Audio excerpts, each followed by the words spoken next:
So good day to all guys. आप लोगों की डिमांड थी मोबाइल के थ्रू एंड्रॉयड फ़ोन का यूज़ करके आप कैसे कंप्लीट एथिकल हैकिंग सीख सकते हो। बहुत सारे लोगों का क्वेश्चन आता था कि सर क्या मैं अपने फ़ोन से एथिकल हैकिंग सीख सकता हूँ। तो मैं बोलता था यस डेफिनेटली आप कर सकते हो, लेकिन वो पूछते थे कैसे, मुझे समझ में नहीं आ रहा ये सारी चीज़ें। तो ये एक वीडियो अगर आप एंड तक देखते हैं तो आपको वो सारे कॉन्सेप्ट पता चल जाएंगे कैसे आप एथिकल हैकिंग साइबर सिक्योरिटी का कंप्लीट काम अपने मोबाइल फ़ोन से कर सकते हो। आपको कोई भी लैपटॉप या डेस्कटॉप की ज़रूरत नहीं पड़ेगी। यानी कि आप अपने फ़ोन से कंप्लीट एथिकल हैकिंग यहाँ पर सीखने वाले हो। गाइज इसमें मैं डिफरेंट डिफरेंट तरीके के काली लिनक्स के जो टूल्स होते हैं उसको दिखाने वाला हूँ। आप इसमें बहुत सारे तरीके की कमांड्स एग्जीक्यूट करने वाले हो। उस कमांड के थ्रू आप डिफरेंट डिफरेंट तरीके के टास्क अपने फ़ोन पर कर सकते हो और उस टास्क का यूज़ करके किसी भी टारगेट विक्टिम की इंफॉर्मेशन गैदर कर सकते हो। और साइबर सिक्योरिटी के लिए आप डिफरेंट डिफरेंट तरीके के लैब प्रैक्टिस मैनुअल कर सकते हो और अपने करियर को एक साइबर सिक्योरिटी मतलब एक्सपर्ट की तरफ लेकर जा सकते हो। अगर डेफिनेटली आप इस वीडियो को लास्ट तक देख लेते हैं ना तो आपको कोई भी आपको डेस्कटॉप वर्जन यूज़ करने की ज़रूरत नहीं पड़ेगी। आप अपने फ़ोन से किसी भी समय जहाँ पर भी रहिए वहाँ पे आप ये अपना काम कर सकते हैं। तो चलिए वीडियो को स्टार्ट करते हैं और समझते हैं कंप्लीट एथिकल हैकिंग का concept with the help of Android phone, और वो भी बहुत ही सारी चीज़ें यहाँ पे फ्री टूल्स और रिसोर्सेज के साथ। तो स्टार्ट करते हैं वीडियो को।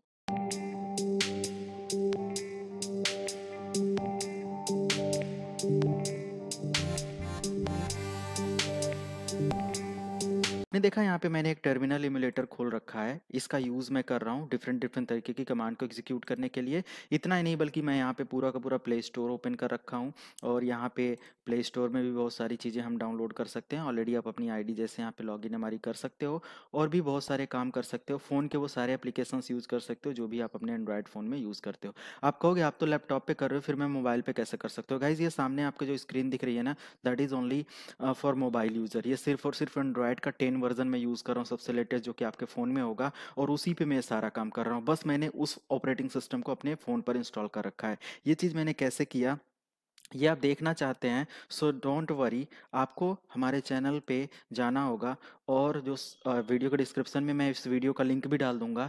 ये वाली video how to use Android in Windows 10 मैंने 21 मिनट का वीडियो बनाया हुआ है। इसमें मैंने ए टू जेड कहाँ से डाउनलोड करना है और कैसे इसको काम करना है ये भी आप देख सकते हो। अगर आप अपने डायरेक्ट फ़ोन पर नहीं चलाना चाहते हो, सेम इस तरीके की लैब या मशीन कन्फिगर करना चाहते हो, सो डेफिनेटली आप इस वीडियो को यूज़ करो, देखो, और उसमें आप लैब स्टेप बाय स्टेप मैंने बताया है कैसे आपको एंड्रॉयड फ़ोन को, एंड्रॉयड ऑपरेटिंग सिस्टम को अपने फ़ोन पर इंस्टॉल करना, सॉरी अपने मेन मशीन या लैपटॉप पे इंस्टॉल करना है। लेकिन जिनके पास लैपटॉप है वो ये यूज़ करेंगे, जिनके पास लैपटॉप नहीं है तो आप अपने फ़ोन में वो सारे टास्क करोगे जो मैं यहाँ पे आपको बताने वाला हूँ।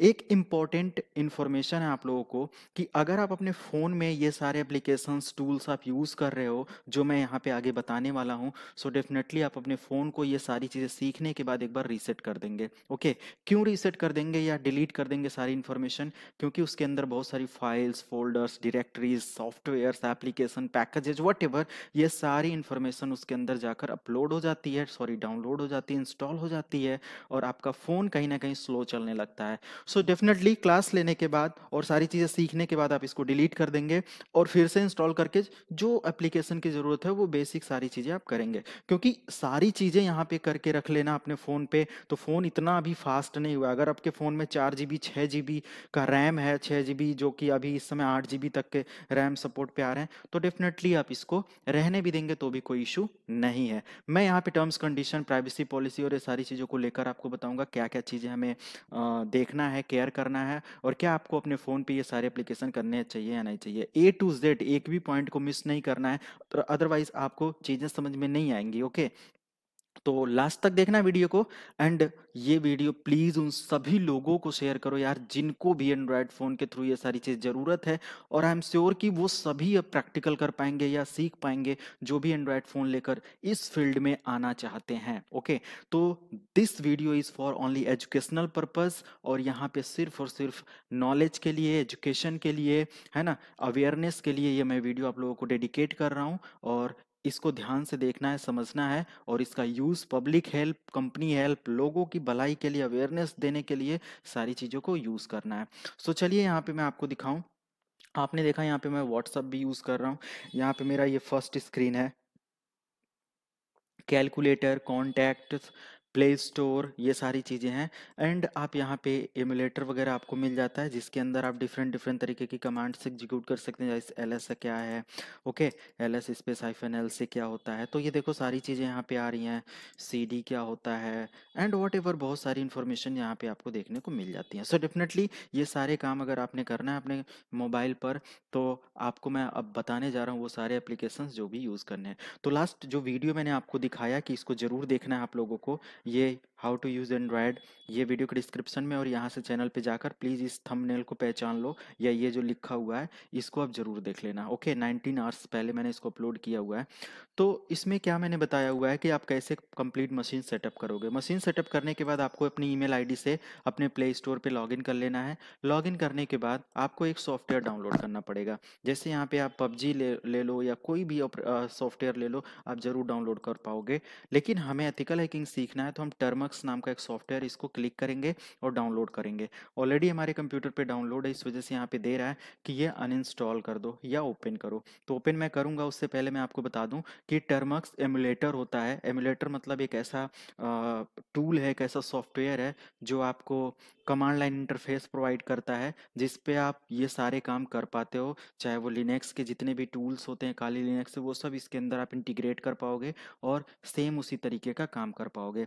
इसकी जो रेटिंग की अगर बात करें, डेवलपर्स की बात करें, तो वेबसाइट जो है इसकी termux.com है और ईमेल एड्रेस इसका ये है। प्राइवेसी पॉलिसी को लेकर अगर हम लोग डिस्कस करेंगे तो अभी आगे मैं बताता हूँ क्या क्या चीज़ें हैं प्राइवेसी पॉलिसी को लेकर।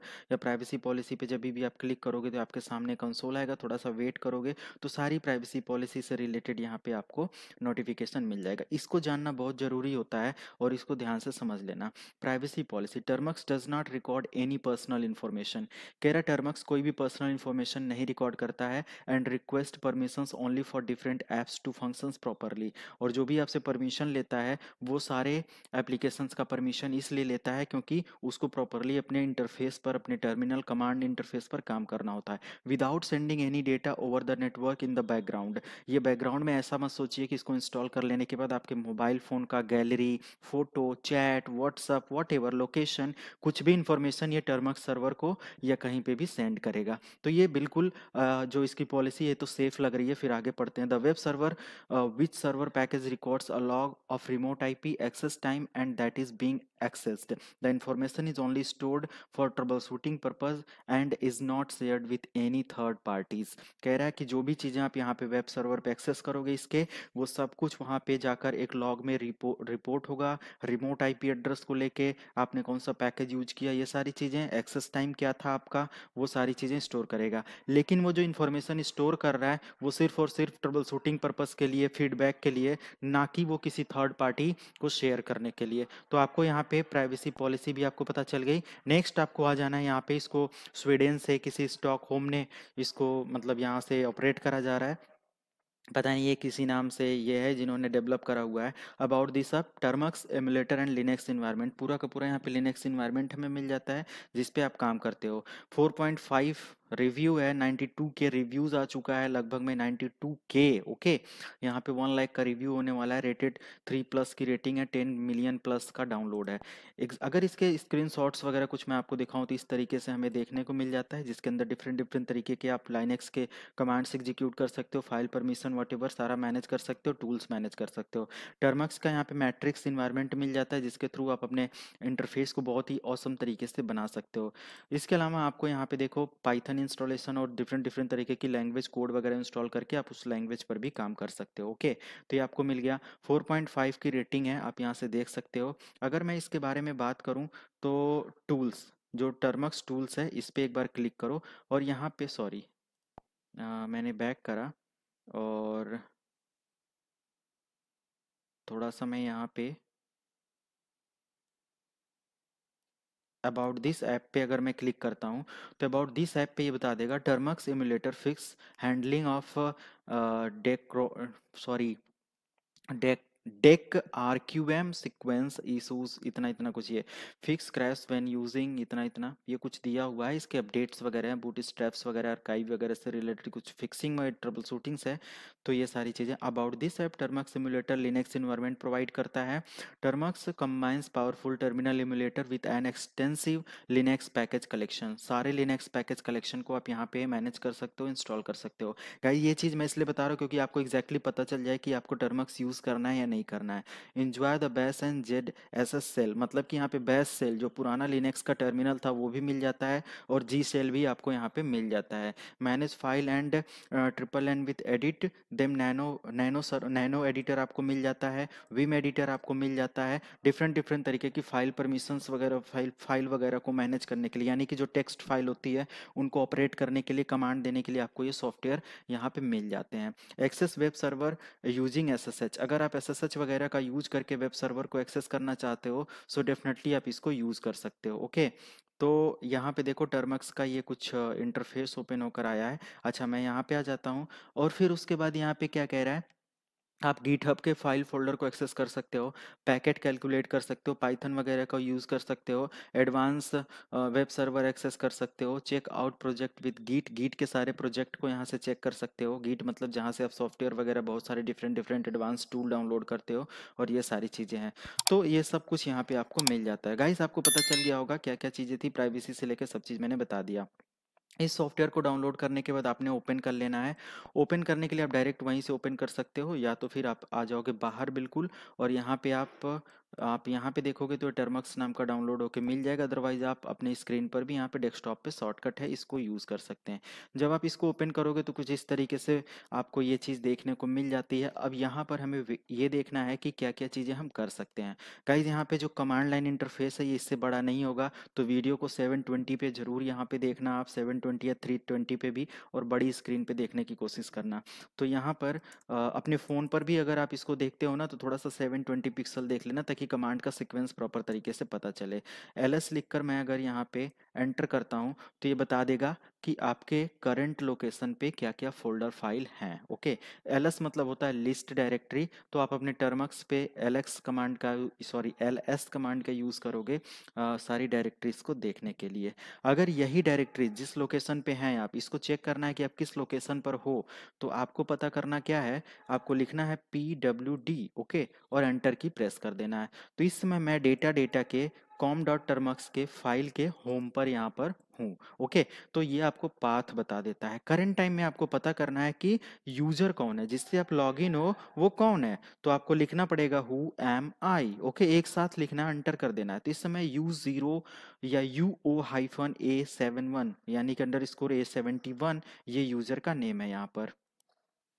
तो आपने यहाँ पे देख लिया कि ये यूजर के बारे में पता चल जाता है। गाइज यहाँ पे बात करनी हो कि अभी हमारे पास जो ये यूजर है, ये यूजर लोकल यूजर होता है या स्टैंडर्ड यूजर होता है। अगर हमें सुपर यूजर की परमिशन लेनी है, so what is the process, so you have to type SU and hit enter. आप देखो प्रेजेंट टाइम में सुपर यूजर गारंटेड टर्मक्स आपका यहाँ पे आ जाएगा। अभी मेरे पे डायरेक्टली आ गया। अगर आपके नोटिफिकेशन पूछता है अलाउ करने का, तो डेफिनेटली आप अलाउ कर दोगे। एक बार सुपर यूजर से आ जाने के बाद आप सुपर यूजर की परमिशन पे, यानी कि रूट की परमिशन पे आप सारे काम कर सकते हो, जो भी आप लोकल यूजर से नहीं कर सकते हो। एग्जिट करोगे अगर आप यहाँ पे गाइस, अगर मैं यहाँ पे एग्जिट लिख के एंटर करता हूँ, सो पुराना मैं दोबारा से उसी यूजर पे आ जाऊंगा जिस यूजर पे मैं था, तो ये रूट यूजर लॉग आउट हो जाता है। आपको ये दो चीजें पता चल गई यहाँ पे। इसके अलावा अगर मुझे पता करना है कि प्रेजेंट टाइम पे जिस लोकेशन पर मैं हूँ उसमें कितनी डायरेक्टरीज हैं, एलएस से आपने पता कर लिया। यहाँ पे फाइल करके, index.html करके, लोकल करके, मेटा एक्सप्लॉइट करके है, बहुत सारी हैं। लेकिन अगर मैं यहाँ पे एक कमांड एग्जीक्यूट करता हूँ, ls -l करके एंटर करता हूँ, तो ये उन्हीं फाइल फोल्डर को परमिशन के साथ दिखा देगा। जो फाइल्स हैं उनके पहले हाइफन लगाएगा, ऑलरेडी मैं इसको बता चुका हूँ बहुत बार, और जो फोल्डर्स हैं उनके पहले डी लगाएगा, मतलब डायरेक्टरीज दिखाएगा। तो फाइल को ये वाइट कलर में दिखा रहा है बाय डिफॉल्ट, और जो डायरेक्टरीज हैं उनको ये ब्लू कलर में दिखा रहा है, मतलब ये जो कलर है। और बैगनी कलर जिसको वायलेट कलर, एंड इसके अलावा एक और यहाँ पे कलर दिखा रहा है जो कि ग्रीन टाइप में है। इसको बोलते हैं, ये एग्जीक्यूटिबल फाइल होती है, मतलब ये सॉफ्टवेयर या रनिंग फाइल्स होती हैं। ओके, तो ये हमें पहचानने का तरीका डिफ़ॉल्ट, अगर आपने कोई कलर का मॉडिफिकेशन नहीं किया है तो। आपने यहाँ पे देख लिया ये सारी चीज़ें। अब आपको आगे देखना है कि कैसे इसके आगे की कमांड्स को एग्जीक्यूट करना। अब यहाँ पे आपने परमिशन वगैरह के साथ देख लिया। अब आपको इनके साइज़ के अकॉर्डिंग चेक करना है या इसको पता करना है कि ये चीज़ एग्जैक्टली है क्या। तो गाइज मैं यहाँ पे सबसे पहले, अगर देखो बिल्कुल बिगिनर हो ना, तो ये एक टॉपिक मैं यहाँ पे आपको बता रहा हूँ कि एग्जैक्टली इसको कैसे समझोगे, ये समझ लो। डेफिनेटली आपको वो हर चीज़ आ जाएगी जो भी लाइनेक्स में थोड़ी बहुत प्रॉब्लम्स आपको होती है। तो मैं इसको एज अ पेन के थ्रू यहाँ पे मैं आपको पूरा डेडिकेट कर दे रहा हूँ इसका क्या मतलब होता है। सो गाइज यहाँ पर इस फाइल और डायरेक्टरीज जो भी हैं इनका मतलब यही है। मैं यहाँ पे पेन ले लेता हूँ। जब मैंने ls कमांड टाइप किया तो मुझे डायरेक्टरी यहाँ पे इस तरीके से मिली, लेकिन जब मैंने ls space hyphen l type किया तो मुझे इस तरीके से मिला। ये जो हाइफन का मतलब होता है गाइज, ये फाइल को डिनोट करता है, और डी मतलब डायरेक्टरी को डिनोट करता है। और ये जो हमारा होता है, ये एक आईडी नंबर होता है यूज़र के लिए, और ये यूज़र होता है, कौन यूज़र है, और ये ग्रुप होता है, मतलब ये यूज़र है, ये ग्रुप की डिटेल है। मतलब इस फाइल को यूज़र भी यही एक्सेस कर रहा है, ग्रुप भी यही एक्सेस कर रहा है। इसके अलावा तो ये ग्रुप यूज़र हो गया। और ये जो है ये फाइल का साइज़ है, ये आपका, जैसे आपने देखो यहाँ पे ये जो इतना एरिया है ये फाइल साइज़ है। और ये मंथ बता रहा है, ये डेट है, और ये टाइम है कब है, और ये फाइल का नेम है। इसको ज़रूर पहचान लेना, ये साइज़ है कितने किलो, मतलब केबी एमबी जीबी की फाइल है। लेकिन ये जो दिखा रहा है ये आपका जैसे बिट और बाइट के कॉन्सेप्ट में दिखा रहा है। अभी ये जो बिट है, इसके अलावा आप बाइट देखोगे तो ये जो बिट हमारी इन्फॉर्मेशन होती है काफ़ी स्मॉल इन्फॉर्मेशन होती है। इस चीज़ को अब कैपिटल बी में अगर देखना है तो आपने यहाँ पे एक कमांड टाइप करना होगा ls स्पेस हाइफन lh और एंटर कर दोगे। अब देखो यहाँ पे ये 42K मतलब कि केबी का दिखाने लगा है ना, और 4.0K 4.0K ऐसे करके यहाँ पे दिखाने लगा। आपको ये डिटेल आपको मिल गई। इसके अलावा आपने यहाँ पे इस लोकेशन पर जितनी भी फाइल और डायरेक्टरी है जो कि हिडन भी हैं उनको भी देखना है। तो ls स्पेस हाइफन ए लिख कर एंटर कर दोगे तो हिडन फाइल डायरेक्टरी सारी चीज़ें दिख जाएंगी। ls स्पेस हाइफन ए ll लिख के एंटर करोगे तो हिडन फाइल जो भी होगी वो परमिशन के साथ दिख जाएगी, और यहाँ पे आप देख सकते हो। तो सिंपल ये कुछ तरीका होता है लाइनेक्स के अंदर अपने फाइल लोकेशन और इन सारी चीज़ों को देखने का। मैं इसको क्लियर करता हूँ, क्लियर कमांड से आप सारी चीज़ें क्लियर कर पाओगे। इसके अलावा अगर आप एक यहाँ पे डायरेक्टरी क्रिएट करना, मतलब ये तो बेसिक रहा कि कैसे हमें टर्मक्स में लोकेशन चेक करना है और ये सारी चीज़ें। अब सेकंड पार्ट में यहाँ पे स्टार्ट करता हूँ कि कैसे हमें और भी डिटेल्स निकालनी है। टाइम वगैरह से आप टाइम चेक कर पाओगे, और डेट वगैरह लिखने से आपको डेट और इसकी डिटेल मिल जाती है। क्लियर कमांड से आपको बताया ही पूरा स्क्रीन क्लियर हो जाता है। और इसके अलावा आप अगर आप चाहते हो जैसे अगर आप अपने फ़ोन पर इसको जूम करना चाहते हो तो आप टैप करके या स्क्रीन को स्ट्रेच करोगे, डबल टैप करोगे तो उस तरीके से वो जूम होता चला जाएगा, स्ट्रेच करते चले जाओगे, ये हो जाएगा। अच्छा, अगर मैं यहाँ पे लिखता हूँ cd, तो एंटर करके cd मतलब चेंज डायरेक्टरी, अगर मैं ls लिख के एंटर करूं और यहाँ पे दिखाऊं कि एक एक फोल्डर है लोकल करके, और या तो आप एक नया फोल्डर बनाना चाहते हो इस लोकेशन पे mkdir, और आपने यहाँ पे dir करके एक डायरेक्टरी बना दिया, तो dir की एक डायरेक्टरी बन गई mkdir space dir2 space dir3। एक बार में 2 3 4 जितनी डायरेक्टरी चाहे उतना बना सकते हो। ls से आप चेक करोगे, देखो dir1 dir2 यहाँ पे दिखाने लगा। अगर आपको एक से दूसरी डायरेक्टरी में जाना है तो cd स्पेस उस डायरेक्टरी का पाथ दे दो और एंटर कर दो। ls से आप चेक करो तो देखो आप किसके अंदर हो, pwd, आप जिसके अंदर हो यहाँ पे देखो होम पे तो थे ही आप, अभी डायरेक्टरी के अंदर आप आ गए। Okay, cd space dot dot लिख के एंटर करोगे तो बैक आ जाओगे, पुरानी प्रीवियस डायरेक्टरी पे आ जाओगे। ls लिख के, सॉरी pwd लिख के आप चेक करो तो आप देखो दोबारा से होम पर आ गए, डायरेक्टरी से बाहर आ गए। ओके, तो ये सारी चीज़ें होती हैं cd स्पेस। और अगर मान लिया मुझे dir के अंदर जाना है और वहाँ पे एक डायरेक्टरी क्रिएट करनी है तो mkdir स्पेस के ऐसे डायरेक्टरी क्रिएट हो जाएगी। तो आपने देखा यहाँ पे क्रिएट कर लिया।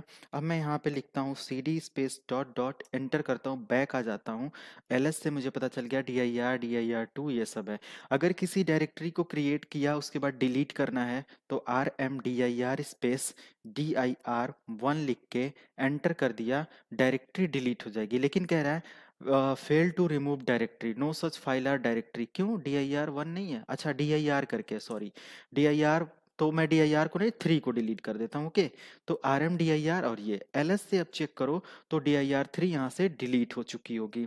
अब आपने देखा कि ये डिलीट तो हो गई। ओके, मेक मेक डायरेक्टरी और डिलीट डायरेक्टरी, बट अगर फाइल हमने बनाया तो टच स्पेस न्यू फाइल मैंने एक बनाया, ls से चेक करो तो ये न्यू फाइल एक यहाँ पे बन गई। इस फाइल को डिलीट करना है तो rm space new file tab दबा दो, एंटर कर दो, ये डिलीट हो जाएगा। देखो इस तरीके से वो डिलीट हो गया। लेकिन अगर कोई डायरेक्टरी के अंदर कोई डेटा है, कोई फाइल है, तो वो डिलीट नहीं होती, उसको फोर्सफुली डिलीट करना होता है। उसको डिलीट करने का तरीका मैं आपको बता दे रहा हूँ। जैसे प्रेजेंट टाइम में मैं एक लोकेशन पर हूँ जहाँ पे 2 डायरेक्टरी है, dir1 और dir2। ये दोनों डायरेक्टरी मैं चाहता हूँ dir1 जो है वह यानी कि dir जो है वो dir2 के अंदर मूव हो जाए। तो मैं लिखूंगा यहाँ पे mb स्पेस dir और dir2 लोकेशन, एंटर कर दिया। ls से मैं चेक करूंगा तो यहाँ पे dir है ही नहीं, यानी ls स्पेस dir और 2 लिख के एंटर करूंगा, इसको स्लैश लगा के एंटर, तो ये बताएगा कि इसके अंदर dir चला गया है। ओके, तो अब ये भी आपने देख लिया। अब आपको यहाँ पे गाइस पता करना है कि कैसे हम यहाँ पर 1 मिनट, अगर टर्मिनल का कोई ऑप्शन है हमारे पास तो मैं जूम करके देखता हूँ कि थोड़ा सा जूम हो जाए तो और बेस्ट हमें समझाने को मिलेगा। सो गाइज यहाँ पे पता चला, तो कंट्रोल अल्ट के साथ अगर आप प्लस बटन प्रेस करते हो, यहाँ पे देखो कंट्रोल अल्ट के साथ प्लस बटन तो डेफिनेटली ये जूम होगा, कंट्रोल अल्ट के साथ माइनस बटन तो ये जूम आउट होगा। ओके, तो जूम इन करने के लिए मैंने कर लिया। अब जरा मैं यहाँ पे ये दिखाऊं तो यस, अब यहाँ पे इंटरेस्टिंग लग रहा है। ओके, तो गाइज यहाँ पे अभी इतना छोटा कर लेते हैं, इतना अभी बेस्ट रहेगा। क्लियर करता हूँ स्क्रीन को। अब यहाँ पे आपको क्या करना है कि आपने ls से देख लिया कि डायरेक्टरी और फाइल मूव कैसे हुआ। अब डायरेक्टरी रीनेम करना है, जैसे dir2 जो है उसको रीनेम करना है। अच्छा, इससे पहले मैं एक बात बता दूं, ls स्पेस dir2 एंटर किया तो इसके अंदर dir करके जो डायरेक्टरी है इसको क्या हम आउट कर सकते हैं, इसको बाहर कर सकते हैं? तो इसको बाहर करने के लिए mv स्पेस, अब मैंने यहाँ पे लिखा dir2 स्लैश dir और इसको मुझे कहाँ पे बाहर रखना है, तो मुझे यहाँ पे जो करंट लोकेशन है उसी पे रखना है। तो करंट लोकेशन तो पता नहीं क्या है, तो हम क्या करेंगे, पहले करंट लोकेशन पता कर लेंगे, pwd एंटर, तो हम होम पे हैं। अब मुझे mb स्पेस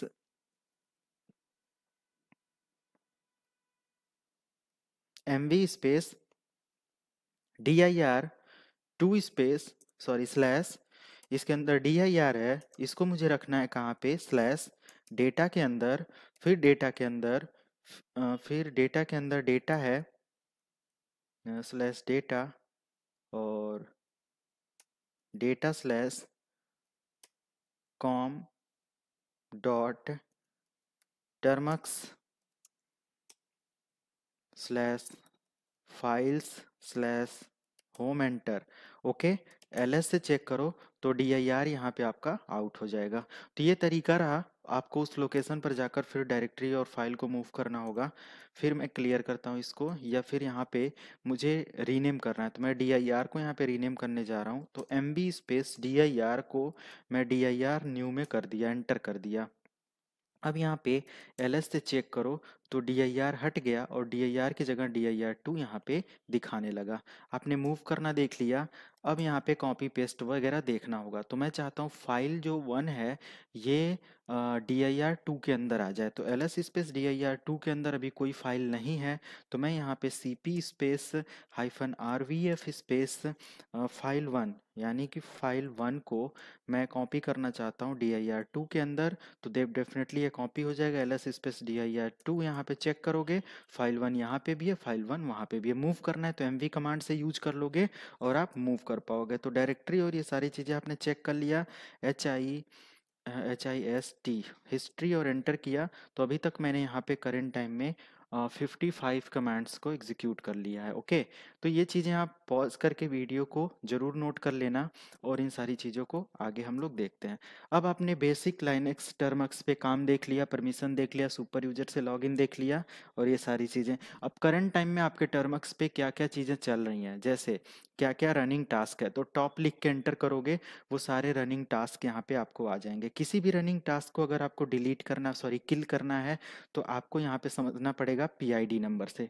यानी कि ये जो पीआईडी नंबर दिखा रहा है, जैसे आपने कुछ भी यहाँ पे ओपन किया हुआ है बैकग्राउंड में, या जो कुछ भी है, अभी मैं अगर इसको स्टॉप कर दूं, और मैंने यहाँ पे स्टॉप कर दिया, और मैं यहाँ पे जी एडिट, वैसे ये एडिटर है हमारा, ग्राफिकल एडिटर होता है, ये सॉफ्टवेयर वगैरह इंस्टॉल करना पड़ेगा, ये चीज़ तो है नहीं।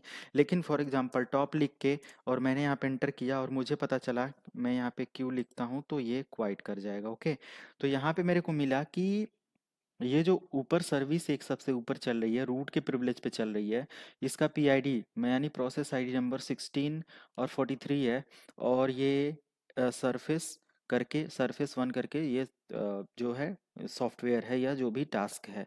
अब इसको हमें परमानेंटली बंद करना है, तो हम यहाँ पे लिखेंगे किल स्पेस 1643 और एंटर कर देंगे। अभी ये सर्विस हमें ज़रूरत है, तो इस वजह से मैं इसको बंद नहीं कर रहा हूँ, तो ये मैं यहाँ पे बंद नहीं कर रहा। इसके अलावा यहाँ पे एक टॉप की सर्विस है, इस टॉप की सर्विस का जो पीआईडी नंबर 4931 है, तो मैं 4931 को यहाँ पे क्लोज करके दिखाता हूँ, 4931, और एंटर कर दिया।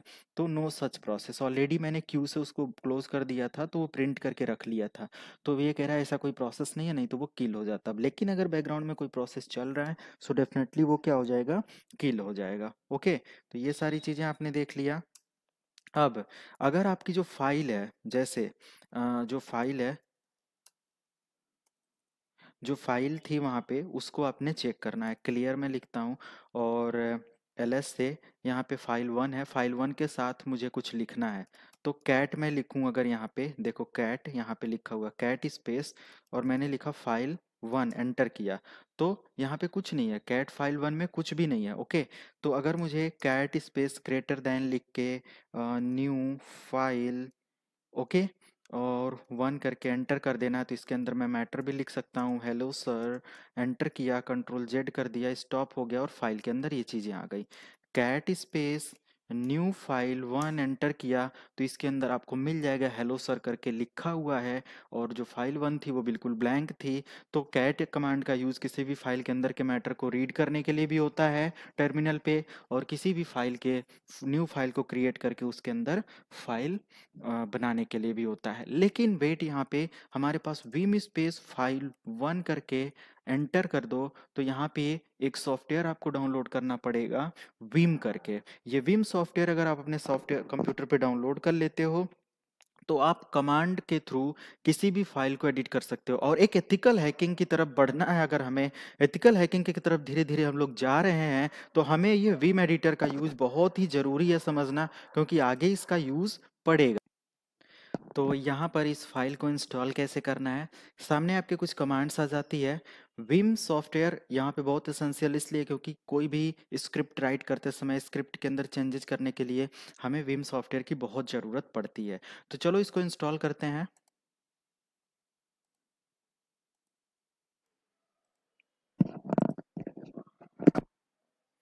तो सबसे पहला दिया, the program vim is not installed, install it's by executing PKG installed vim. तो मैं यहाँ पे लिखूंगा पीकेजी इंटरनेट चलना चाहिए, और इंस्टॉल स्पेस विम एंटर कर दूंगा। अब ये कुछ पैकेट्स वगैरह उठाएगा, टर्मक्स के पैकेजेस में ये ढूंढेगा, और उसको रिसीव करके देगा। तो वेट करते हैं यहाँ पे पैकेज इंस्टॉल होने तक।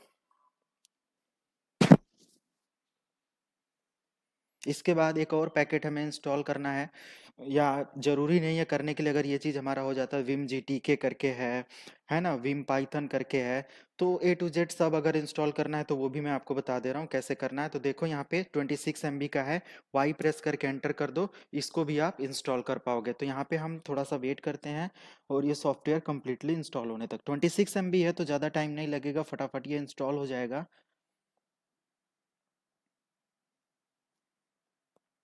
तो हो गया लगभग में कंप्लीट। ओके, मतलब ये हो गया। अब विम स्पेस आप एक बार चेक करो फाइल आपकी क्या थी। तो फाइल हमारा था फाइल वन करके। तो मैं लिखता हूँ Vim space file one, enter. अब देखो इसके अंदर आप चेंजेस कर सकते हो। इसके अंदर कोई मैटर लिखना है तो आई प्रेस करो, इंसर्ट मोड पे आ जाओगे और यहाँ पे लिख लो hello hi this is me. Okay, ऐसे कुछ करके उसके बाद स्केप की दबाना है, कॉलन लिखना है WQ और एंटर कर देना है। वो फाइल के अंदर सेव हो जाएगा। कैट स्पेस फाइल वन लिखो तो देखो इसके अंदर hello hi this is me. Okay, ये सारी चीजें आपको यहाँ पे देखने को मिल जाती हैं। इसके अलावा एक और सॉफ्टवेयर इसकी डिपेंडेंसी के साथ बोला था इंस्टॉल करने के लिए, तो मैं उसको भी कर देता हूँ क्योंकि उसकी भी अगर कभी नीड होगी तो डेफिनेटली ये कर लेगा। तो विम हाइफन पाइथन करके था। Okay, PYTHON Python. Okay, and enter कर देना है। तो ये चेकिंग कर रहा है मिरर को और ये 49 MB का है। पाइथन के लिए भी विम हमारा यहाँ पे हो जाएगा और इसको भी आपने इंस्टॉल कर लेना। तो दो सॉफ्टवेयर हमने यहाँ पे इंस्टॉल कर लिया और फिर अभी हमें यहाँ पे क्या करना है, काफ़ी फास्ट इंटरनेट इस पे भी एक्सेस हो रहा है।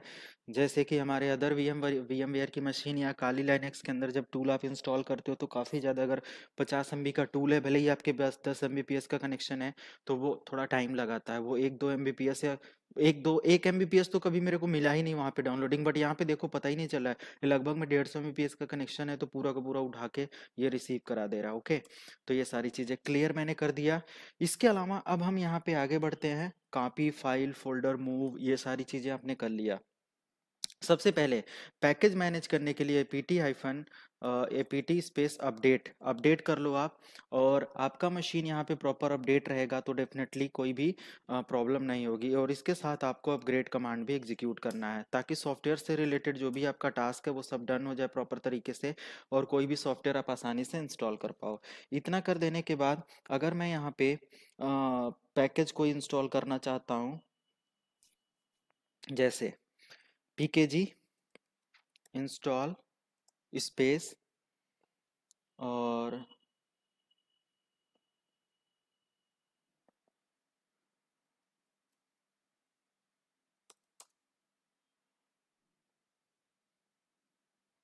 एक सी मैट्रिक्स करके मैंने यहाँ पे पैकेज इंस्टॉल किया और सी मैट्रिक्स लिख के एंटर करेंगे तो ये आपकी जो स्क्रीन है ये पूरी मैट्रिक्स वाइज दिखेगी। और मतलब कि एक के एक्सप्रेसिव इंटरफेस आपको यहाँ पे देखने को मिल जाता है काफ़ी नैन्स लेवल का। और इस तरीके से ही मैट्रिक्स आपकी वर्क करती है। तो डेफिनेटली यहाँ पे कोई ज़्यादा बड़ा काम नहीं था इस तरीके का वो करना, एक जस्ट फॉर फन कि आप इसको देख सको और ये सारी चीज़ें हैं। इसके अलावा अपग्रेड और वो करने के बाद अब मैं यहाँ पे क्या करने जा रहा हूँ, कोई भी सॉफ्टवेयर इंस्टॉल करना है जैसे PKG स्पेस इंस्टॉल स्पेस मैं यहाँ पे लिखता हूँ Termux hyphen API। Termux API ये डाउनलोड कर लेगा और यहाँ पे मैं लिखता हूँ टर्मक्स API एंटर। तो ये आपके डिवाइस की इंफॉर्मेशन ओके देना स्टार्ट कर देगा।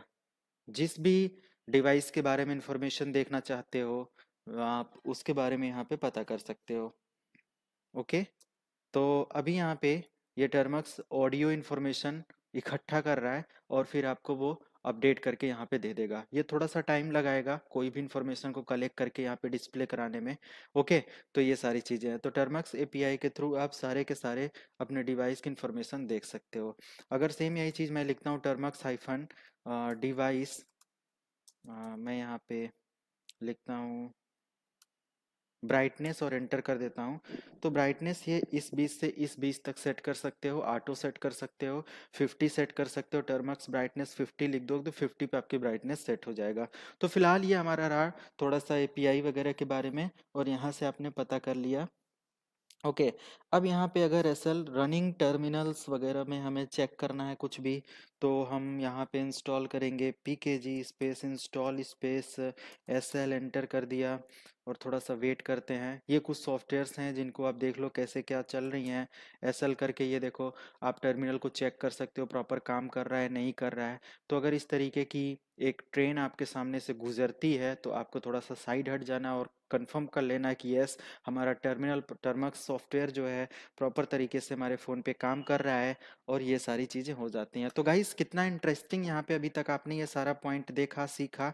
अब यहाँ पे हमें ये पता करना है कि टर्मक्स के साथ साथ कैसे हमें इसके एडिशनल टूल वगैरह को मैनेज करना है और यूज़ करना है।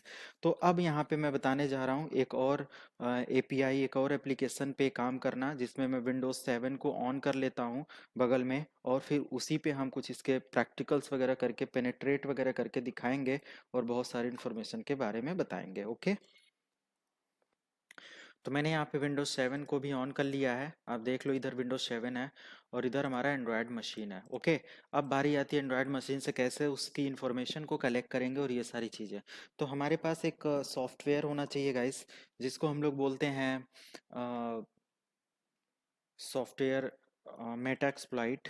तो मैं यहाँ पे MSF कंसोल अगर ये लिख के एंटर करता हूँ तो ये आ जाएगा। लेकिन अगर आप अपनी मशीन पर इस प्रोग्राम को एग्जीक्यूट करते हैं, इसको एंटर करते हैं, तो ये नहीं आएगा, क्योंकि मैंने यहाँ पे एक सॉफ्टवेयर इंस्टॉल कर लिया है जो कि MSF कंसोल करके है। और आपको अपने कंप्यूटर पे क्या करना पड़ेगा, इंस्टॉल करना पड़ेगा। इंस्टॉल करने के लिए कुछ नहीं करना है आपने, आपको आ जाना अपने ब्राउज़र पर। तो मैं यहाँ पे ब्राउज़र ओपन कर लेता हूँ। जैसे मैं यहाँ पे आ गया और ये ब्राउज़र मैं यहाँ से ओपन कर लेता हूँ और मैं लिखता हूँ मेटाक्सप्लॉइट फ्रेमवर्क। ओके, तो मुझे मेटाक्सप्लॉइट फ्रेमवर्क यहाँ से क्या कर लेना है, इंस्टॉल कर लेना है। ध्यान से समझिएगा, ये टर्मक्स की कुछ डिटेल थी।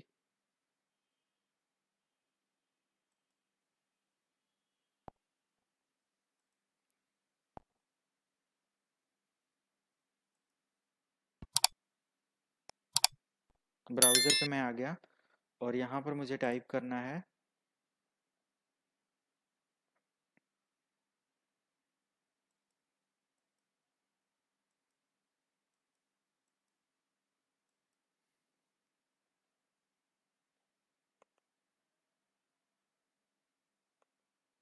तो ये ब्राउज़र वगैरह पे थोड़ा सा स्लो वर्क कर रहा है, तो हम यहाँ पे अभी देखते हैं और इंस्टॉल करते हैं मेटाक्सप्लॉइट।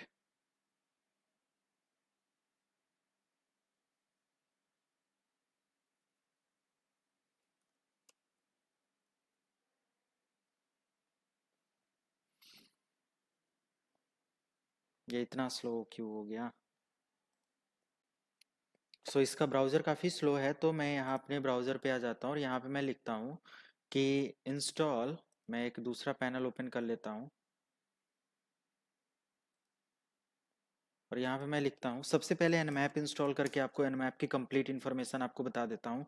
मेटाक्सप्लॉइट को nmap के बाद ही यूज़ किया जाता है, तो nmap से काफ़ी ज़्यादा पेनेट्रेशन वगैरह मिल जाता है, किसी कंप्यूटर की इन्फॉर्मेशन इकट्ठा करने के लिए हो जाता है। तो मैं यहाँ पे लिखूँगा install nmap tool in Termux. Okay, और एंटर कर देना है। इसके बाद आपको यहाँ पे कुछ इन्फॉर्मेशन मिल जाएगी, how to install Termux in मेटाक्स टर्मक्स। और इसमें तो सबसे पहला ये जो देखो दिया हुआ है, इसको यूज़ करना है। कोई भी आप यहाँ पे देख लो, आपको इंस्टॉल करने अगर नहीं, मेरे पे इंस्टॉल है, अगर मैं कमांड एग्जीक्यूट करूँगा तो मेरे पे ऑलरेडी वो बता देगा कि ये कमांड से होगा। देखो sudo apt अपग्रेड अपग्रेड कर लेना है, pkg इंस्टॉल एंड मैप कर लेना है, और डेफिनेटली आप इंस्टॉल कर पाओगे। अगर आपके कंप्यूटर पे इंस्टॉल नहीं है तो आप यहाँ पे लिखोगे जब nmap स्पेस एंटर, तो आपको ये डिटेल नहीं आएगी जो हमारे कंप्यूटर पे आ रही है। ओके, आपको यहाँ पे कुछ और लिख कर आएगा और यहाँ पे उसका मतलब ये रहेगा कि आपको ये nmap की कुछ डिटेल दे रहा है कि nmap को कैसे आप अपने कंप्यूटर पे यूज़ करोगे। तो यहाँ पर ये दे रहा है nmap स्कैन करने के बहुत सारे तरीके हैं, जैसे होस्ट डिस्कवरी के लिए nmap स्पेस -sl ये सब दिया हुआ है। लेकिन ये मेरे पे इस वजह से आ रहा है क्योंकि मैंने इस पैकेज को इंस्टॉल कर रखा है। pkg अगर मैं रिमूव लिखूँ, nmap लिख दूँ, तो देखता हूँ क्या ये रिमूव हो जाता है। तो pkg space remo remove space nmap enter. तो यस, ये रिमूव हो रहा है। चलो एक बार इसको रिमूव कर लेते हैं। अब दिखाता हूँ आपको कि बिल्कुल स्टार्टिंग पे जब आप ऐसे रहोगे तो यहाँ पे लिखोगे nmap, तो यहाँ पे कुछ नहीं आएगा। तो आपको लिखना है pkg स्पेस इंस्टॉल स्पेस और nmap। इसको इंस्टॉल करना कोई टफ नहीं है, बहुत आसानी से आप इसको इंस्टॉल कर लोगे। और यहाँ पे ये देखो पैकेट इंस्टॉल हो रहा है। तो 20% हमारा प्रोग्रेस हो चुका है। और इसके बाद कंप्लीट गाइस मैं आपको दिखा दे रहा हूँ कैसे वर्क करना है। एनमैप से अभी ये कमांड आपको मिलने लगी। अब एनमैप में देखो ये बता रहा है कि ये काम कर सकते हो, तो प्लीज इसको एक बार ध्यान से पढ़ना। एसएल मतलब लिस्ट स्कैन करने के लिए होता है, simply list scan target computer. SN ping scan करने के लिए होता है, जिसमें आप पिंग को स्कैन कर सकते हो, डिसेबल पोर्ट स्कैन कर सकते हो। पीएन से treat all host as online check कर सकते हो, है ना। तमाम तरीके का जो भी चेक करना है यहाँ पे सब दिया हुआ है। तो कुछ चेकिंग मैं आपको करके दिखा दे रहा हूँ। तो मैं यहाँ पे लिख देता हूँ clear space root space hyphen N लिख के जब मैंने एंटर किया तो ये मुझे बता बता दिया कि भैया आपके नेटवर्क में जो गेटवे है वो 000 यूज़ हो रहा है। सबनेट मास्क ये है 192.168.174.0 है, ये आपका यूज़ हो रहा है डेस्टिनेशन के लिए। तो हमें विंडोज 7 का नेटवर्क नहीं पता, तो हम क्या करेंगे, एंड मैप स्पेस, अब यहाँ पे लिखेंगे 192.168.174.0/24 एंटर कर देंगे।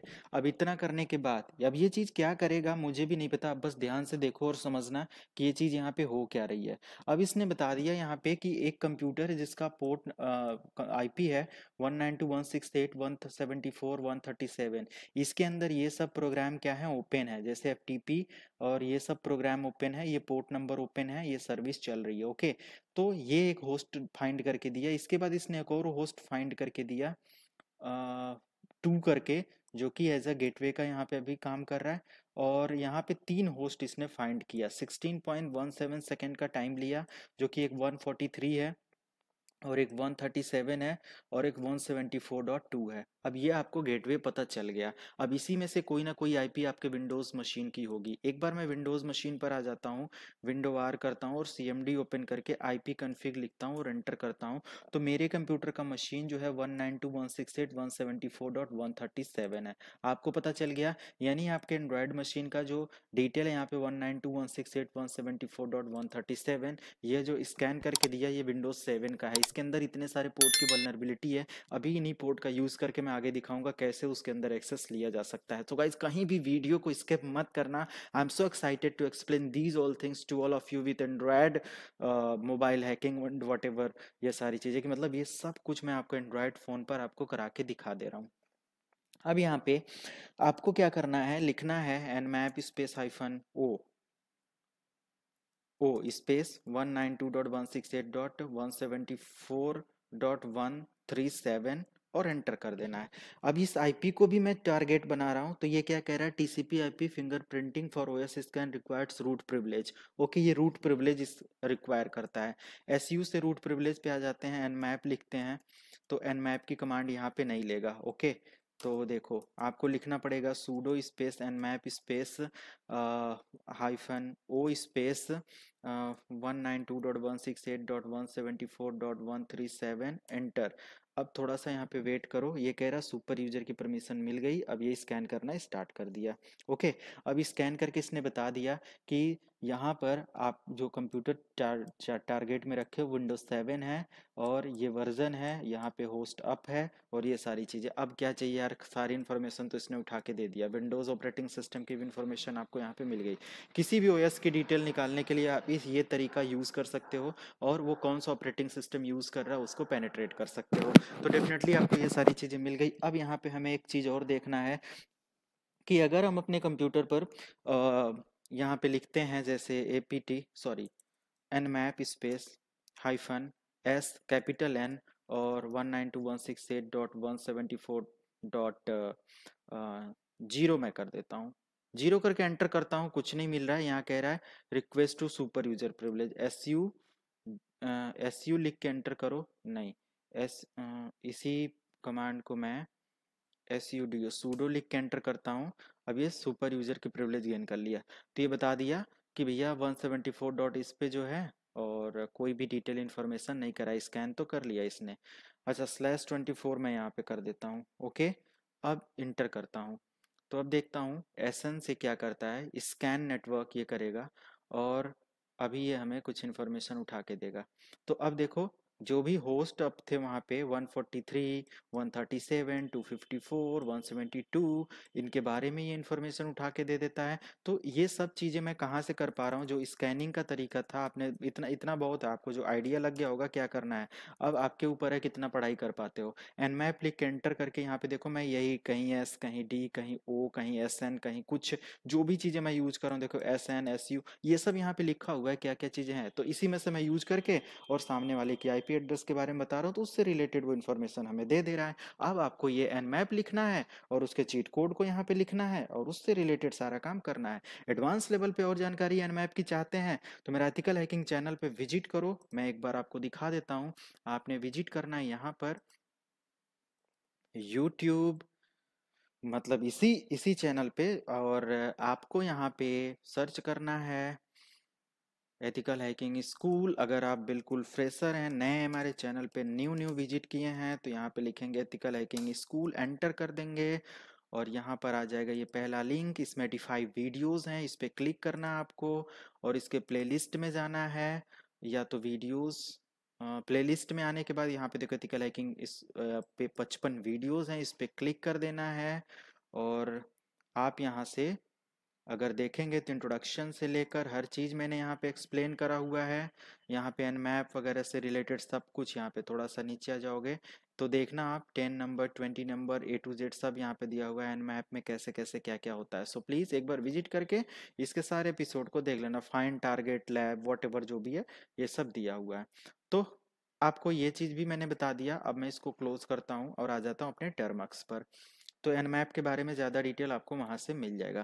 गाइस बड़ा रिस्क लेना पड़ता है इस तरीके के कंटेंट को बनाने के लिए, और चैनल कभी भी टर्मिनेट हो सकता है और ये सारी चीज़ें। सो प्लीज़ इंस्टाग्राम और हर जगह ज्वाइन करे रहो, जिससे मैं कभी भी कोई अपडेट हो या प्रॉब्लम हो चैनल पे तो मैं वहाँ से आकर हम लोग दोबारा से कम्युनिटी क्रिएट कर पाएँ। सो इंस्टाग्राम पर ज़रूर ज्वाइन कर लो, और इंस्टाग्राम पे सारे अपडेट मैं आप लोगों को प्रोवाइड करता रहता हूँ।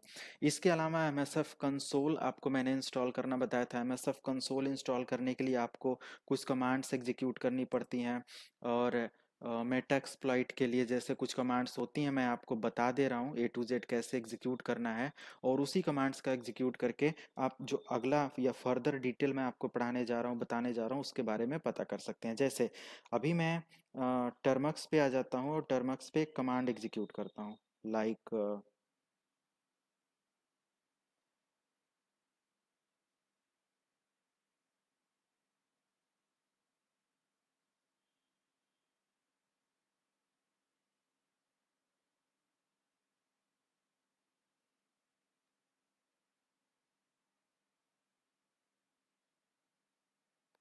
आपको यहाँ पे लिखना है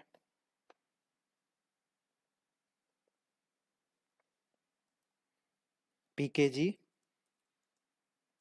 इंस्टॉल WGET, एंटर कर देना है।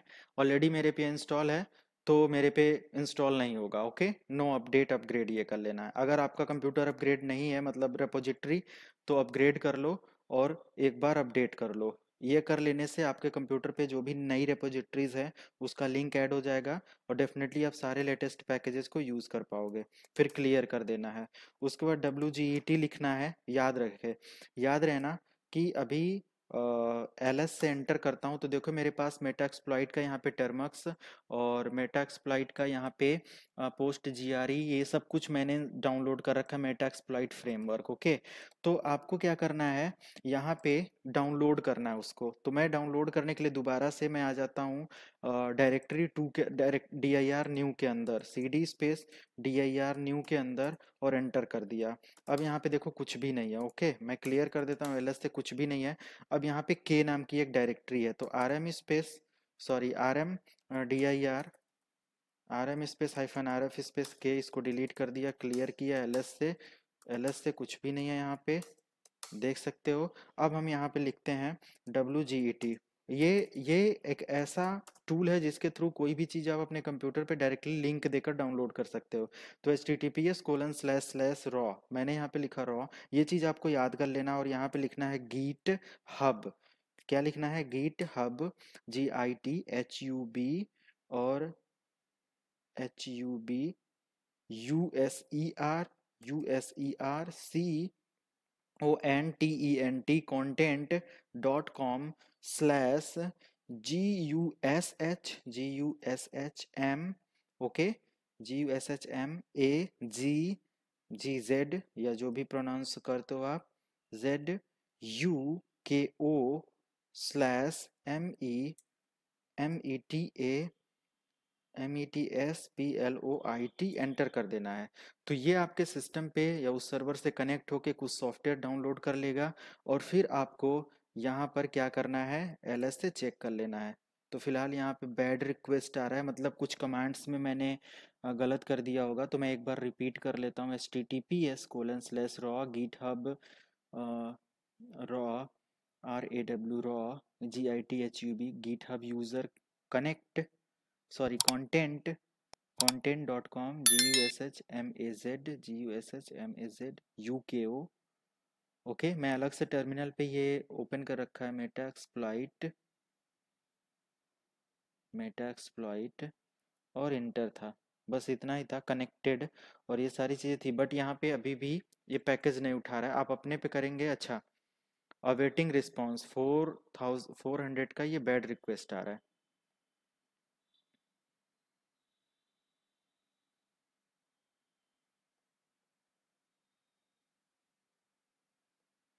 तो आपको यहाँ पे क्या करना है, मैं यहाँ पे दिखाता हूँ।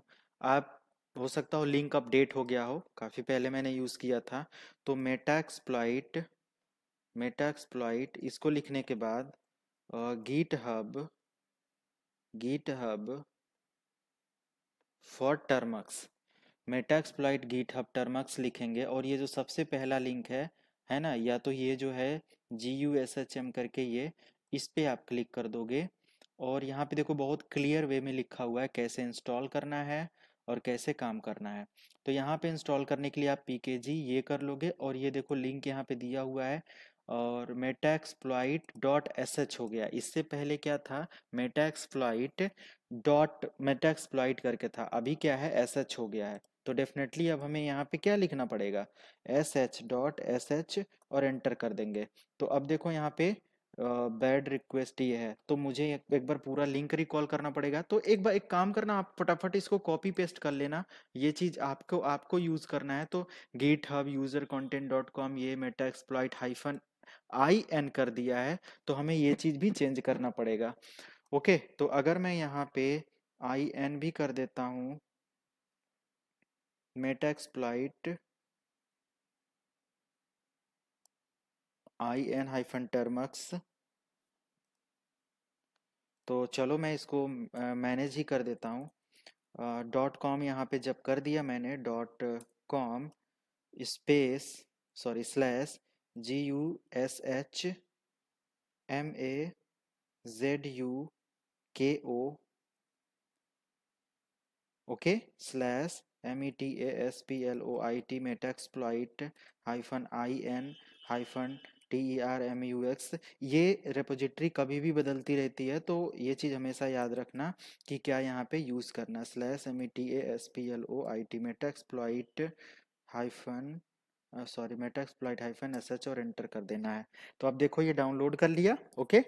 डाउनलोड कर लेने के बाद LS से चेक करोगे तो यहाँ पे metaexploit.sh करके आ जाएगा, ओके। तो देखो लिंक वही मैंने कहा था ना, आपको कॉपी कर लेना है अगर कोई भी इशू होता है तो, क्योंकि यूज़ आपने करना है, तो मैंने ये कर लिया।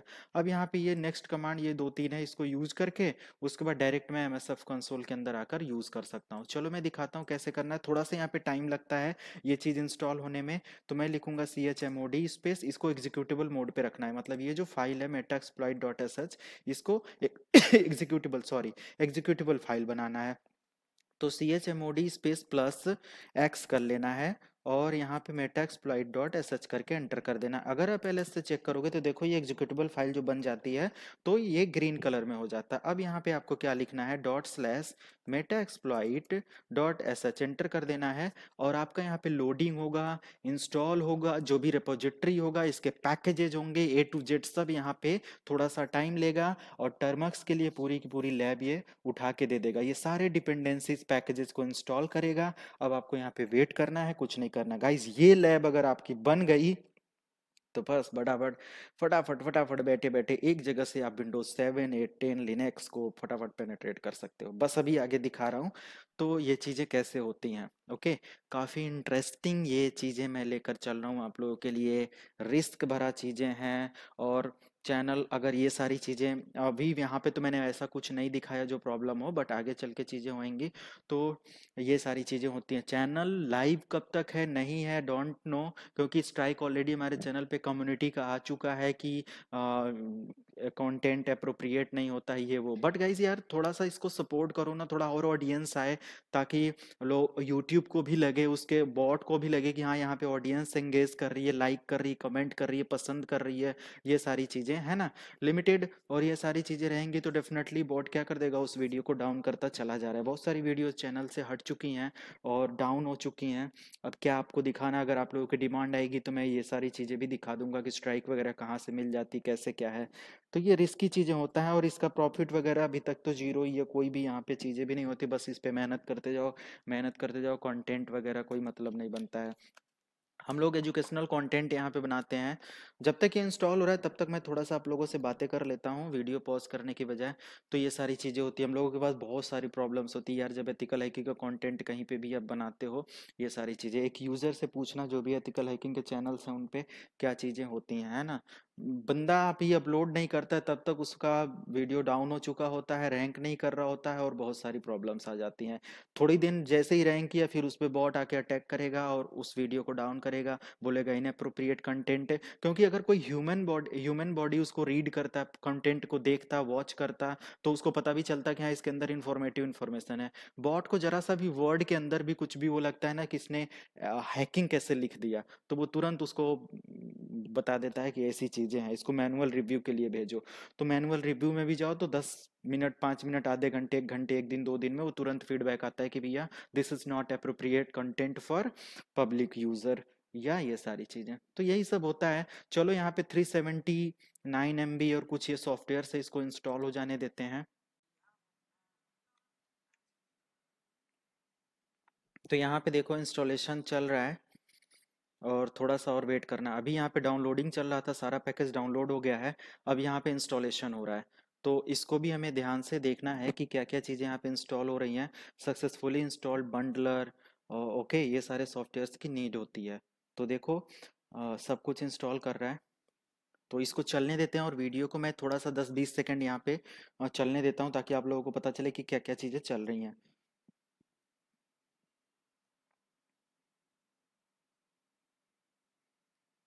मैं पॉज ही कर देता हूँ क्योंकि ये सिंपल अभी इंस्टॉल हो जाएगा, अगर कोई स्टेप आता है तो मैं आपको ज़रूर दिखाऊंगा। सो गाइस कंप्लीट हो गया यहाँ पे।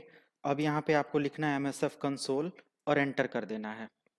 अब यहाँ पे आप देख रहे हो ना, MSF कंसोल के अंदर आपको एंट्री मिल जाएगी और यहाँ पे आप बना सकते हो अपना पेलोड, अपना बैकडोर, अपना एक्सप्लॉइट कोड और किसी भी मशीन को पेनेट्रेट कर सकते हो। ये भी देखना है, सो वेट बने रहो साथ में, मैं जरूर आपको दिखाता हूँ आगे कैसे इस पे एग्जीक्यूट करना है चीज़ों को। ओके, तो ये चीज़ हमें थोड़ा सा यहाँ पे वेट करना है। सो MSF कंसोल कुछ इस तरीके से ऑन हो जाता है।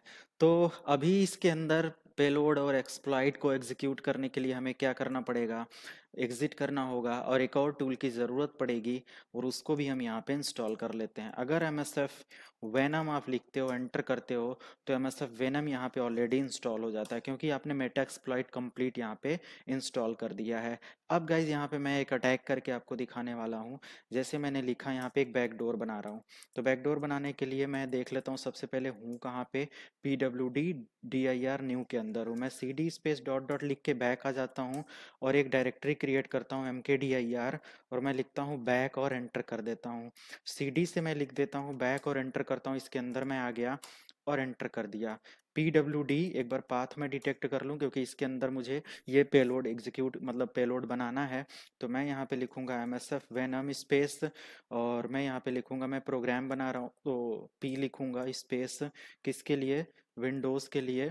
तो WINDOWS Windows /METER PRE meterpreter यहाँ पे लिख देना है आपको और slash REVERSC reverse hyphen TCP और स्पेस L होस्ट, और इसके बाद इज इक्वल टू आपको दे देना है लोकल होस्ट का आईपी एड्रेस। तो मेरा कंप्यूटर या मेरे मशीन का जो आईपी एड्रेस है वो पता करना है।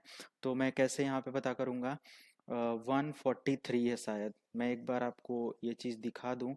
इफ़ कन्फिग से और एंटर, तो 143 ही है, मैं क्लियर कर देता हूँ। और टारगेट का 137 है, राइट, 137 है। ओके, तो मैं यहाँ पे लिखूँगा MSF console, sorry, MSF venom, MSF venom space hyphen P space Windows slash meter meter PRETER meter slash REVER reverse hyphen TCP space L host, और local host is equal to मेरे को एक IP address यहाँ पे अपना देना है 192.168.174.143, और स्पेस देना है एल पोर्ट, लोकल पोर्ट यहाँ पे क्रिएट करना है, जो कि मैं एल पोर्ट यहाँ पे दे देता हूँ 4x2 space hyphen F space EXE space, मैं EXE फॉर्मेट में इसको जनरेट करूँगा, और यहाँ पे ग्रेटर देन लगाना है और स्पेस स्लैश आप पास मतलब वो फाइल का पाथ दे दो। अब देखो गाइस, फाइल का पाथ फिर मैं यहाँ पे भूल गया क्या था, बट मैं यहाँ पे दे देता हूँ प्रेजेंट टाइम में, मैं जहाँ पे हूँ उसी पे मैं दे देता हूँ। तो स्लैश मैंने एक बैक करके मैंने एक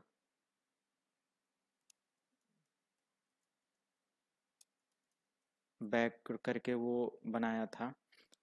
तो फिलहाल मैं अभी यहाँ पे हाफ कमांड एग्जीक्यूट कर देता हूँ क्योंकि वो रिकॉल हो जाएगी, और PWD एंटर कर देता हूँ। ये पाथ मेरे को मिल गया। अब ये देखो कमांड यहाँ पे स्लैश करके मैं लिख सकता हूँ कि मेरे को डेटा के अंदर फिर से डेटा के अंदर आ जाना है और स्लैश लिखना है, और यहाँ पे com.termux टर्मक्स के अंदर आ जाना है, और स्लैश लिखना है फाइल्स, फॉल्स हो गया FI फाइल्स, और स्लैश होम लिखना है, और स्लैश बैक लिखना है, और बैक के अंदर मैं सॉफ्टवेयर बना रहा हूँ यहाँ पे हेलो, हेलो करके hello.exe करके मैंने बना दिया, या मैं बना देता हूँ यहाँ पे idm.exe। ओके, और ये मैंने बना के एंटर कर दिया।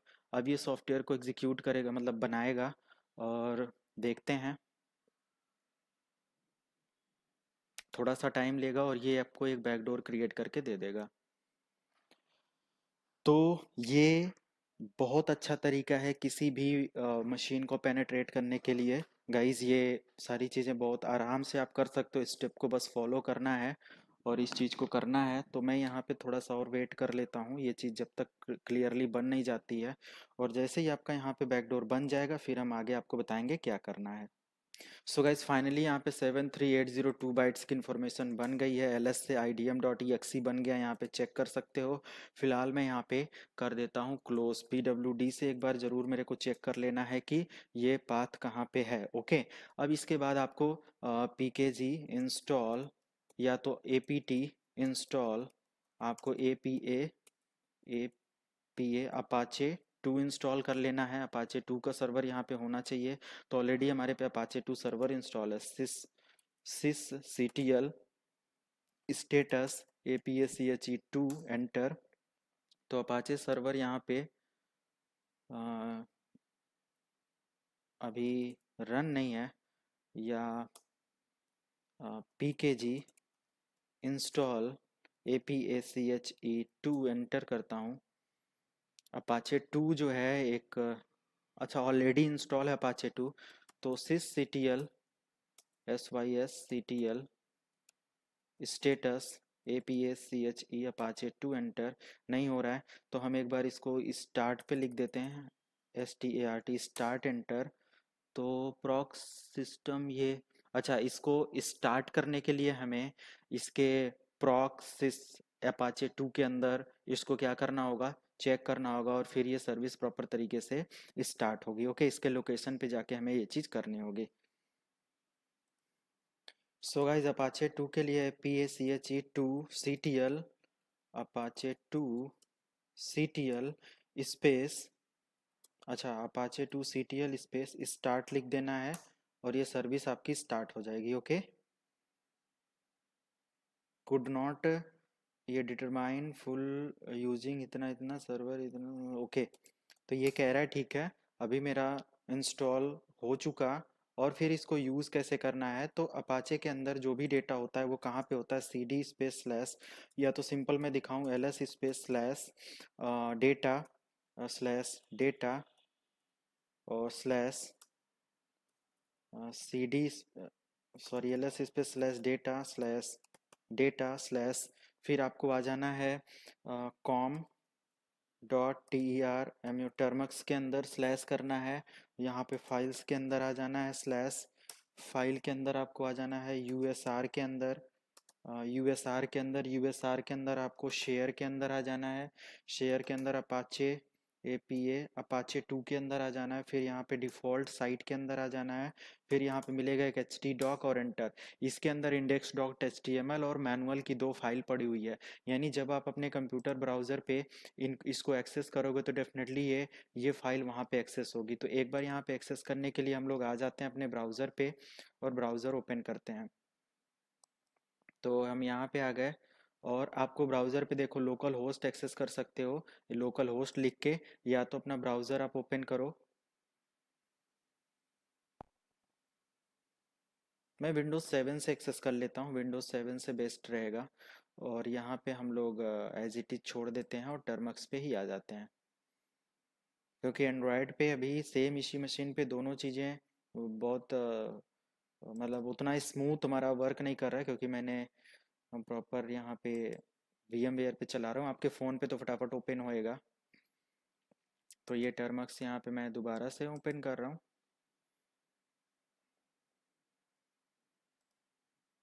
तो अब आपने क्या करना है, विंडोज़ 7 मशीन पर आ जाना है और इसको मैं रिज्यूम कर लेता हूँ। थोड़ा सा ये भी अब मशीन पर लोड होगा तो वर्क करेगा, क्योंकि एंड्रॉयड बहुत ज़्यादा रैम लेता है। कम से कम मैंने 4 GB इसके लिए दिया और विंडोज़ 7 2 GB पर ही चल रहा है।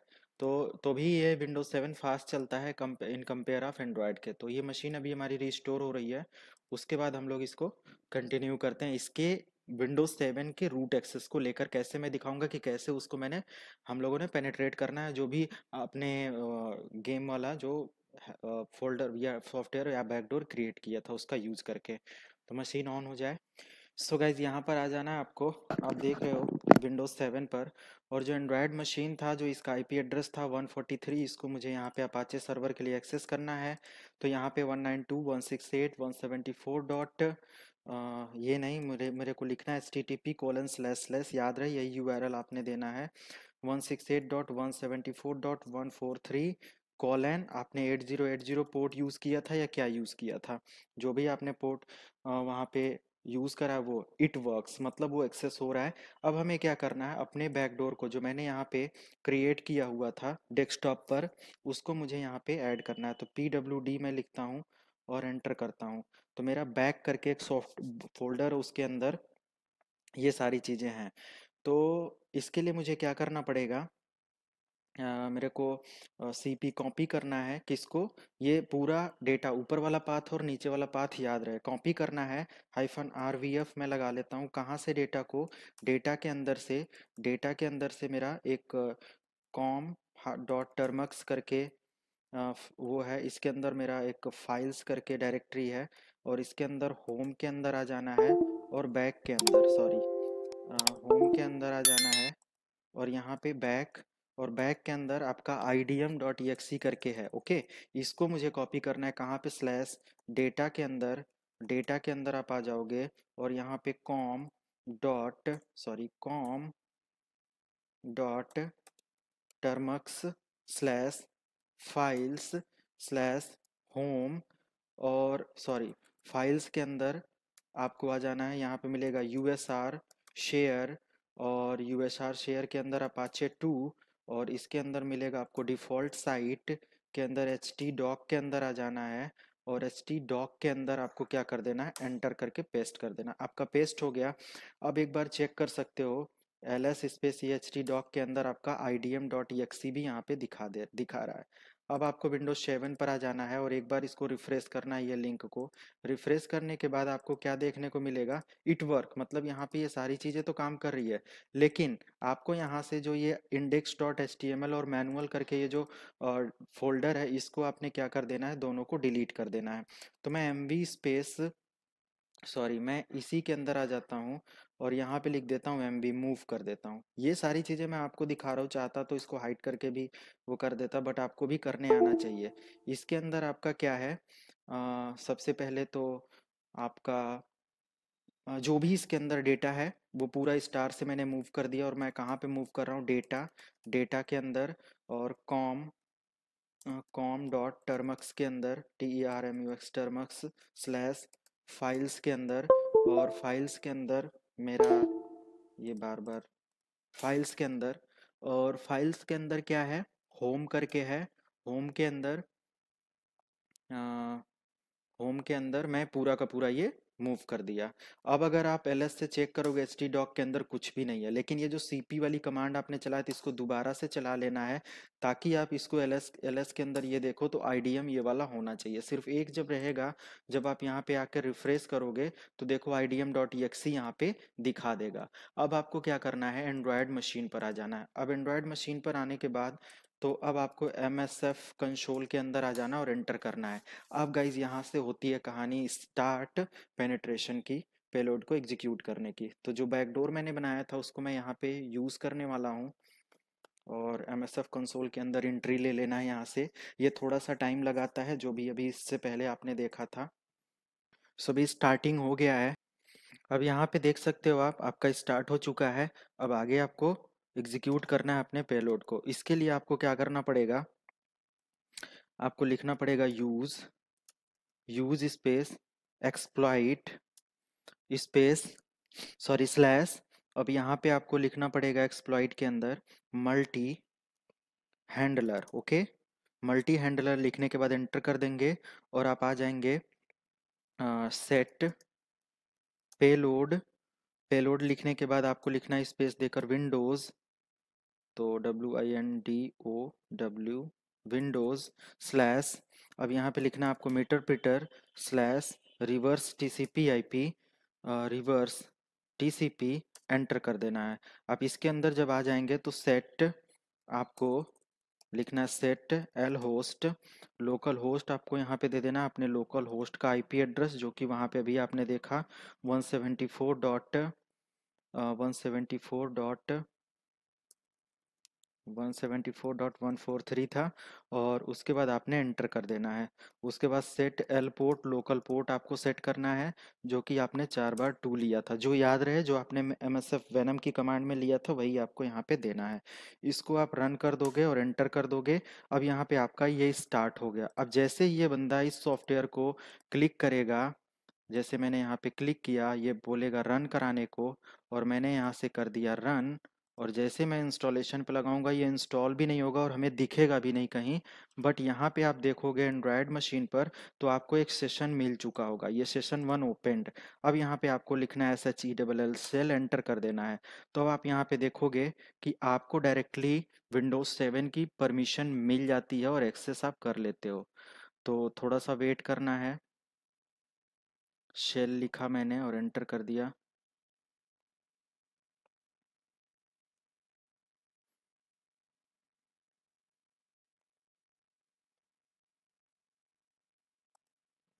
Okay, so finally I got entered in the Windows 7 machine, मुझे मिल गया।